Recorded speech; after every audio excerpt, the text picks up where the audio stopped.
আসসালামু আলাইকুম, সবাই কেমন আছেন? আশা করতেছি ভালো আছেন।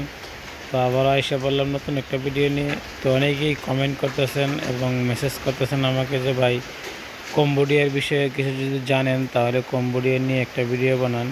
তো কম্বোডিয়া নাকি অনেক গার্মেন্টস আছে, অনেক কিছু আছে। তো কম্বোডিয়াতে যারা যারা যাইতে চান তারা অনেকেই অনেক দিন যাবৎ কমেন্ট করতেছেন। তো ভাবলাম আমি এটা নিয়ে একটা ভিডিও বানাই।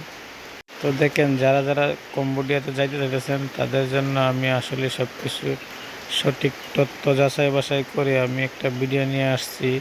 যদি ভিডিওটা ভালো লাগে অবশ্যই লাইক কমেন্ট শেয়ার করবেন। চ্যানেলে কোনো বন্ধু নতুন হলে অবশ্যই করে চ্যানেলটাকে সাবস্ক্রাইব করে দিবেন, যাতে করে নিত্য নতুন ভিডিওর আপডেট সবার আগে পেতে পারেন।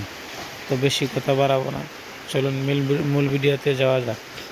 তো দেখেন, কম্বোডিয়া হচ্ছে একটা দেউলিয়া দেশ, যেটাকে বলা হয় যে আপনার অর্থনীতির দিক দিয়ে একবারে খুবই দুর্বল।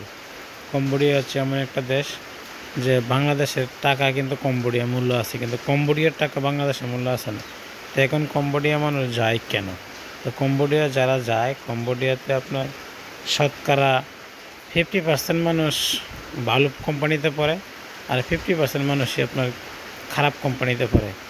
তো যারা খারাপ কোম্পানিতে পড়ে তাদের অবস্থাটা এতটা ভয়াবহ হয় যে তারা বাড়িতে যা আসবে তারপরে কিন্তু বাড়ির থেকে টিকিটের টাকাটা নিয়ে কিন্তু বাংলাদেশে আসতে হয়।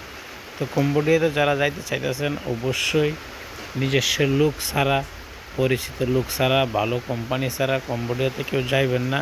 যদি যান তাহলে হয়তো বা বিপজ্জনক হতে পারে। তো কম্বোডিয়াতে আমারও কিছু লোকজন গেছে, তো তারা আসলে খুব ভালো কোম্পানিতেই পড়ছে। আমার 10-12 জন লোক আছে কম্বোডিয়াতে, তাদের সাথে আমি কথা বললাম। তারা মোটামুটি ভালো টাকা বেতন পেতেছে। কম্বোডিয়াতে আপনার যে পয়সা স্যালারিটা পে করে সেটা ডলারের মাধ্যমে $500 পে করে থাকে। তো কোনো কোনো মাসে আবার $450 হয়, আবার কোনো কোনো মাসে $500 পায়। আমার যে লোকটি আছে সেই লোকটির সাথে আমি কথা বলে জানলাম।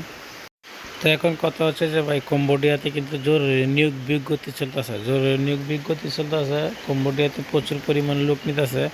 দালালের কথা হলো যে আপনারা বাংলাদেশ থেকে পার করলেই তাদের টাকা। তো আমাদের কথা হচ্ছে, দেখেন আমরা তো সরল সোজা মানুষ, আমরা খেটে খাওয়া মানুষ, ঠিক আছে? আমরা এতটা বুঝি না, বিদেশ সম্বন্ধে বুঝি না। আমরা হুটহাট করে পাগল হয়ে যাই যে আমরা যে কারোর মাধ্যমে আমরা বিদেশ চলে যাব। কিন্তু আসলে দেখেন, কম্বোডিয়ায় যারা যাইতে চান, কম্বোডিয়া একটা দেউলিয়া দেশ। কম্বোডিয়ার টাকার কোনো মান নাই। কম্বোডিয়ার টাকার চেয়ে বাংলাদেশের টাকার অনেক মান। বাংলাদেশের 1 টাকা কম্বোডিয়ার 33 টাকা হয়। তো যারা যাইতে চাচ্ছেন অবশ্যই আপনার ভালোভাবে বুঝে শুনে তারপরে কম্বোডিয়াতে যাইবেন।